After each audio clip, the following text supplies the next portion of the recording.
Hello, I'm Sarah. In this video with my dear friend and advocate Debbie, she is going to be discussing the tragedy of her child, Stephanie, and how she found purpose in life by doing victims impact panels. My daughter was 19 years old, and she was starting to go out with a young man from her school. And she told me that she wanted to get my approval. And I told her, I said, well, tell me a little bit about him. Well, he's got some problems. And I said, okay, Steph, talk to me and tell me, what are you talking about? She said, well, Mom, he's an alcoholic at 17.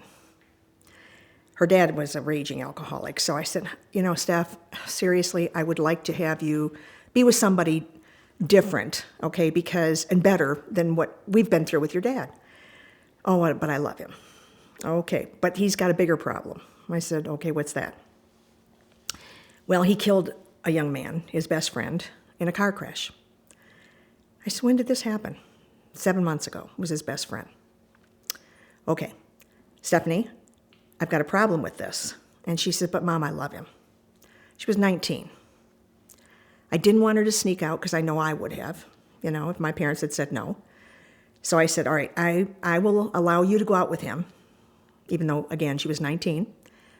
But I want to talk to him before you're going to go out with him again.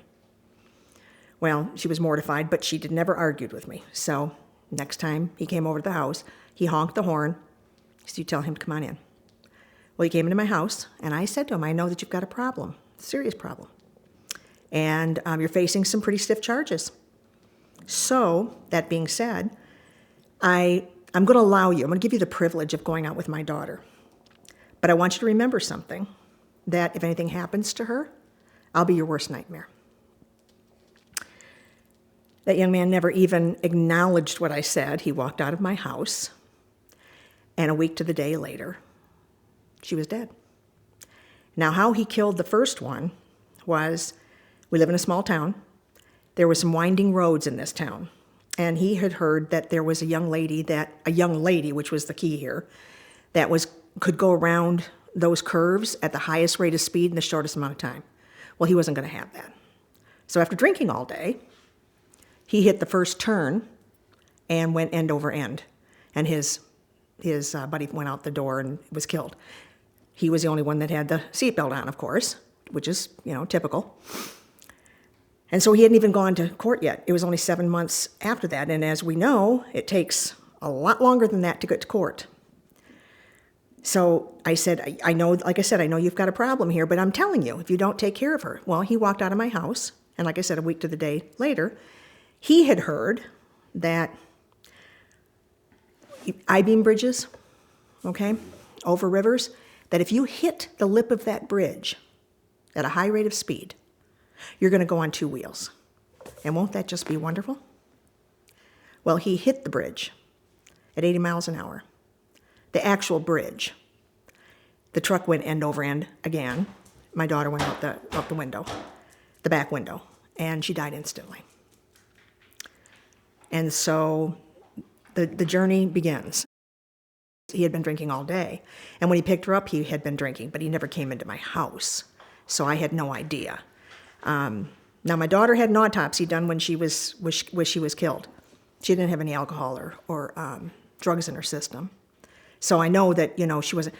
But there was a young lady that was in the vehicle as well, along with another young man, and she said, I don't care what people think about me. I don't care. She came to me the next day, and she said, I told, I got into the vehicle, and I said I knew he was drinking. I knew he was, and it scared me. So she said, I audibly heard God say to me, get out of this truck and take her with you. Well, she tried to get my daughter to leave, and Stephanie kept saying, I can't, I got to protect him. So she said, within a few minutes later, she heard God say to her, you need to get out of this vehicle and take her with you. Well, she tried to get Stephanie out again. And at that point, Justin said, she's not going anywhere, which to me is kidnapping, but that's another issue.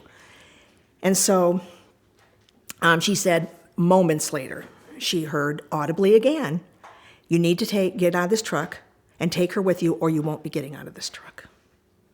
So she got him to stop the vehicle, and she jumped out and said to staff, "Come on with me." And he had her by the arm and said, "She's not going anywhere." And she goes, I'll be fine." She ran up to this house, like again, rural area, and said, "This young man is driving and he's drunk and something bad's going to happen." And within the time that she was standing there talking to that gentleman, she heard the crash. So, I mean, that's how quick this had all come down. And so again, that's where my journey began, because I warned you. I warned you I would be your worst nightmare, and I was. I still feel, and to this day I feel, it scares me not to have people know who she was. I don't want her falling off the face of the earth. She was an amazing young woman. Just, you got to educate people. That's what it's all about.